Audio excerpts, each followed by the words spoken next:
મોરબીમાં ખેડૂતોના આંદોલન પાર્ટ 3 ની શરૂઆત થઈ ચૂકી છે। વિવિધ માંગ સાથે ખેડૂતો આંદોલન કરી રહ્યા છે અને પાર્ટ 3 નો આગાજ કરવામાં આવ્યો, જેમાં એક સાથે 7000 ખેડૂતોએ રેલી કાઢી વિરોધ નોંધાવ્યો હતો। મહેન્દ્રનગર ચોકડીથી કલેક્ટર કચેરી સુધી આ રેલી યોજાઈ। ખેડૂતોએ કલેક્ટરને આવેદનપત્ર આપ્યું છે। વળતર વધારાની ખેડૂતો દ્વારા મુખ્ય માંગ કરાઈ છે। સરકારે અગાઉ ખેડૂતોની માંગ સ્વીકારી હતી। પરિપત્ર મુજબ કમિટીમાં ખેડૂતોનો સમાવેશ પણ થયો। વધારે વળતરની ખેડૂતોની માંગ પણ અડગ છે।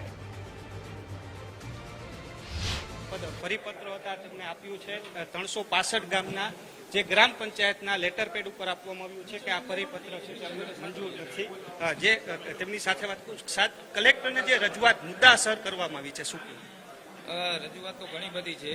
23 થી પ્લસ જે પરિપત્રમાં અમારા ચેન્જીસ છે એ બધા સુધારાની અમે રજૂઆત કરેલી છે સાહેબને, એટલે એ રજૂઆત તો ઘણી બધી છે।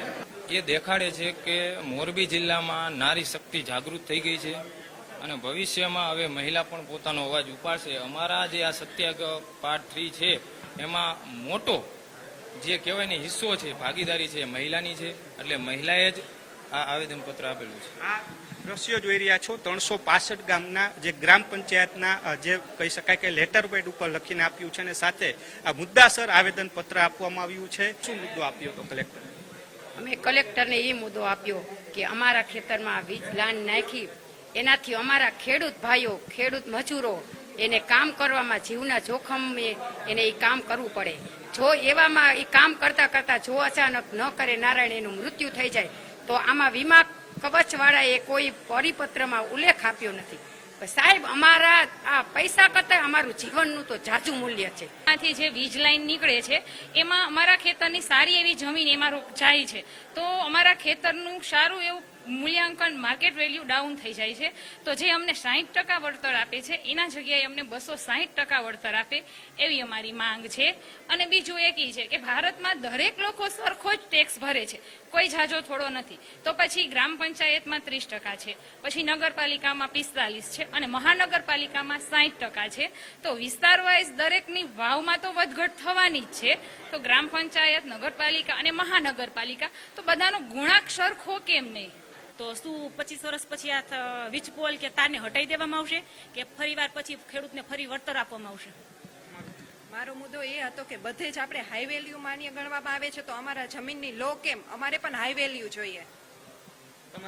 જ્યાં ટાવર આવે છે ત્યાં પાકનું વાવેતર થઈ શકતું નથી, એટલે જમીનનું સંપાદન થાય છે, તો તેથી 200%ની જગ્યાએ 400% વળતર આપો।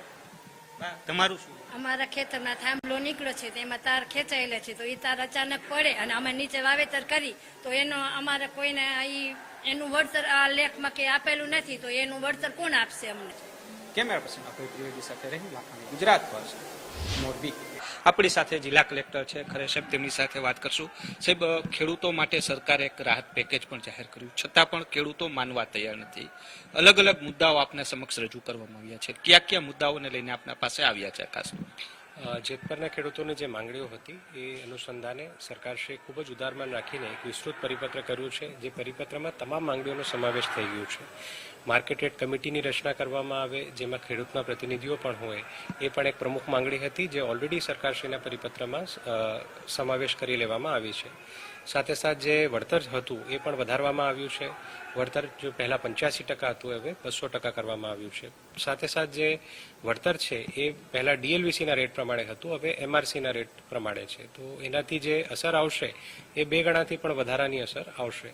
સાથે સાથ પહેલાં જે કોરિડોર માટે વળતર 25% હતું એઝ પર ડીએલવીસી રેટ, હવે 30% એઝ પર માર્કેટ રેટ છે, તો એ ખરેખર રકમ વધવાની છે। સાથે સાથ જે એમની માંગણી હતી કે એમઆરસીમાં એમના પ્રતિનિધિ હોય તો એમના પણ પ્રતિનિધિની જોગવાઈ, એમના વેલ્યુઅરની જોગવાઈ, ટ્રાન્સમિશન કંપનીના વેલ્યુઅર આવે, સરકારશ્રીનો વેલ્યુઅર આવે અને ખેડૂતના વેલ્યુઅર આવે, એ 3 પછી નક્કી કરે એ પ્રમાણે સરકારશ્રીએ પરિપત્ર કર્યું છે। છતાં આજે જેતપરના જે ખેડૂતો છે એ ફરીથી અમુક માંગણીઓ સાથે આવ્યા છે, જે અમે સરકારશ્રીને સાજા કરીશું। પરંતુ સાથે સાથે તમામ ખેડૂત મિત્રોને પણ મારી વિનંતી છે, આગ્રહ છે કે સરકારશ્રી દ્વારા આટલું ઉદારમાન રાખીને જો પરિપત્ર કરવામાં આવ્યું હોય તો આપણી પણ એમાં એક જવાબદારી છે કે આપણે જોડાઈએ અને હક પ્રમાણે જે મળવાપાત્ર વધારાનું વળતર છે એ આપણે મેળવીએ। અને એક પ્રમુખ માંગણી પ્રમાણે સરકારશ્રીએ એવી પણ જાહેરાત કરી છે કે 100% વળતર જ્યારે ખેડૂતોના ખાતામાં ક્રેડિટ થઈ ગયેલું છે. પહેલાં જે જેતપરમાં જ્યારે આંદોલન ચાલતું હતું ત્યારે એમની માંગણી હતી કે અમને લિખિતમાં આ બાબતે ચર્ચા માટે બોલાવવામાં આવે, તો એના માટે પણ સરકારશ્રીએ ખૂબ જ ડિટેલ્ડ પત્ર મને આપ્યું હતું, જેમાં એમને ચર્ચા માટે તમામ ખેડૂતોને બોલાવવામાં આવ્યા હતા. એ પત્ર પણ અમે એમને બજવણી કરી હતી. ત્યારબાદ એમની માંગણી હતી કે અમને ચર્ચાની જગ્યાએ સીધું પરિપત્ર મોકલવામાં આવે, તો પરિપત્ર પણ સરકારે ડ્રાફ્ટ કરીને પરિપત્ર પણ જાહેર કરી દીધું. એમાં તમામ માંગોનો સમાવેશ થઈ ગયું, જેમાં MRC કમિટી, 100% અપફ્રન્ટ પેમેન્ટ, જે વધારાનું વળતર છે એનું ચૂકવણું, તમામ વસ્તુનો સમાવેશ થઈ ગયું છે. તો છે કે ખેડૂતોની જે માંગણીઓ હતી મોટાભાગની સરકાર દ્વારા સ્વીકારી લેવામાં આવી છે, પરંતુ જે વળતર જાહેર કર્યું છે તેના કરતાં થોડું હજી વધારે વળતરની માંગ છે તે કરવામાં આવી છે.